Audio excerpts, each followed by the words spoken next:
Olá pessoal, tudo bem?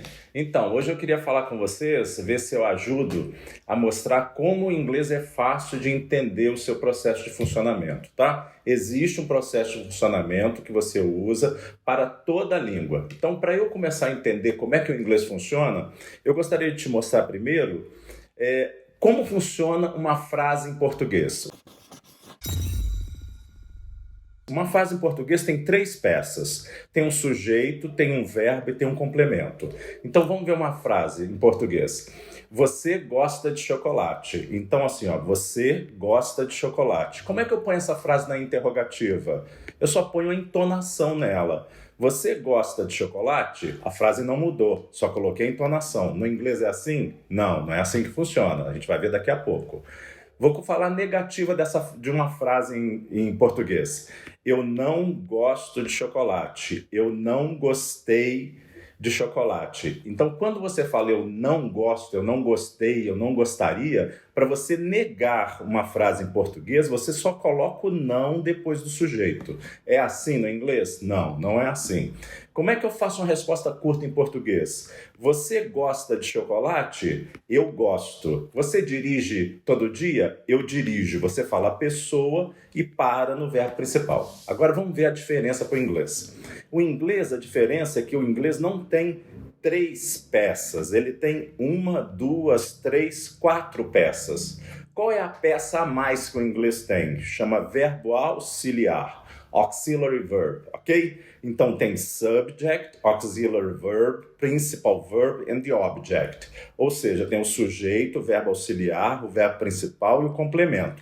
Essa é a diferença. Ray, por que existe o verbo auxiliar em inglês? Porque ele tem funções nobres, ele é fundamental para manipular a frase. Como é que isso funciona, Ray? Ele é responsável por colocar a frase na interrogativa. Como é que isso funciona? Toda vez que você for fazer uma interrogativa em inglês, for perguntar, você vai pegar o verbo auxiliar e colocar na frente do sujeito. Então eu escrevi aqui, vou perguntar. Põe o verbo auxiliar na frente do sujeito. Serve para todos os tempos verbais? Todos, sem exceção. Então eu posso começar uma pergunta com you, he, she, it? Não, você não pode. No inglês você vai começar com verbo auxiliar. Não é só colocar entonação.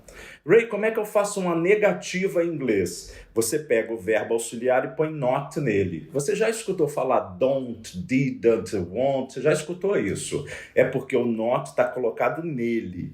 Não é jogar o not em qualquer lugar da frase, tá bom? Então eu ponho o sujeito, o verbo auxiliar com o not para negar a frase. Esse é o funcionamento simples. Ray, como é que eu faço uma resposta curta em inglês? Do you like chocolate?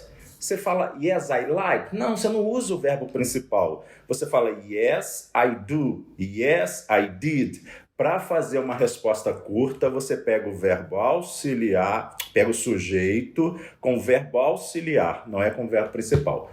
Esse é o funcionamento do inglês. Se você entender isso, é o processo de funcionamento da língua como um todo. Vamos ver essa frase aqui mais detalhadamente? Peguei uma frase, um sujeito, um verbo auxiliar, um verbo principal e o complemento da frase, né? O complemento que você quiser.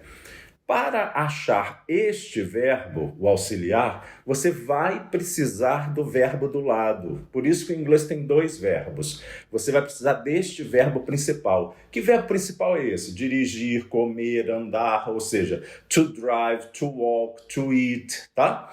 Então, eu vou pegar um verbo de exemplo. Verbo comer, to eat. Guarde para o resto da sua vida. Todo verbo em inglês tem quatro formas.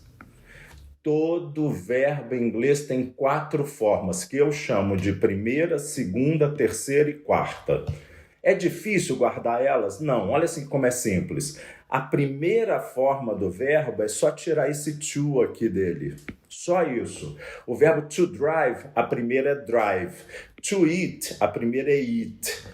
E a última forma, vamos ver a última que é mais fácil. Toda quarta forma de todos os verbos do inglês é só colocar o ing nele. Então, eat, eating, working, dancing, é só colocar o ing. Então, a primeira forma tira o to, A última forma coloca ing. E a segunda e a terceira, Ray? Guardar. Não tem saída. Você vai ter que guardar a segunda e a terceira, tá bom?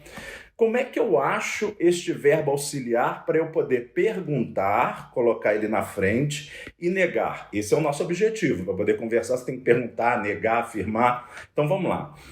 Olha como é simples. Eu pego uma pessoa, combino com a primeira forma do verbo. Essa aqui, ó. Toda vez que você pegar uma pessoa e combinar com a primeira forma do verbo, você está no presente. E o verbo auxiliar está aqui escondido. Ele não aparece, mas ele existe. Qual é? O do.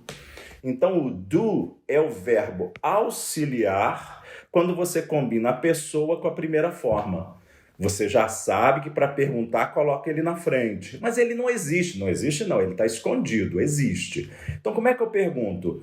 Do you eat? Como é que eu nego? I don't eat. Uso ele para perguntar e para negar. É assim que funciona o inglês. Vamos ver se eu mudar essa combinação. Vou pegar uma pessoa agora e vou combinar com a segunda forma do verbo. Qual é a segunda forma do verbo? Deste verbo aqui é eat. Eat, ate, eaten. Então, quando você pega uma pessoa e combina com a segunda forma do verbo, você está no simple past, você está no passado no inglês. O did é o verbo auxiliar resultante desta combinação que você fez. Então, combinou pessoa com a segunda forma, eu achei o did escondido aqui. Eu combinei pessoa com a primeira forma, eu achei o do escondido aqui. Pode perguntar, did you? Nega, I didn't. Pode perguntar, do you? Nega, I don't, do not. Quando eu uso o futuro, Ray, você pega o eu, que é o verbo auxiliar do futuro. Ray, ele está escondido? Não, no futuro não. No futuro ele está aqui. No meu curso eu mostro que o eu é considerado um verbo modal, mas que eu trato ele como auxiliar por questões didáticas, tá bem? Isso eu já falei no curso. Então o eu, ele aparece aqui na frase, ele não está escondido igual o do e o did. Então fica mais fácil. Ray, depois do eu tem que ter uma forma específica do verbo? Sim, sempre a primeira. Como é que eu pergunto? Will you? Posso falar will you? Pode. Posso falar will you? Pode. Como é que eu nego? I will not, won't. Se você entendeu isso aqui, você entendeu o inglês todo. Todo. Ele funciona com todas essas pecinhas aqui. Tá bom? Então espero que te ajude. Eu vou ter uma continuação da explicação disso aqui. Eu vou detalhar isso um pouquinho mais. Tá bom? Valeu! Eu tenho nesse método pragmático, objetivo e direto, muito mais conteúdo para você. Me segue nas redes sociais, inclusive numa plataforma de curso, tem um curso todo para você. Valeu!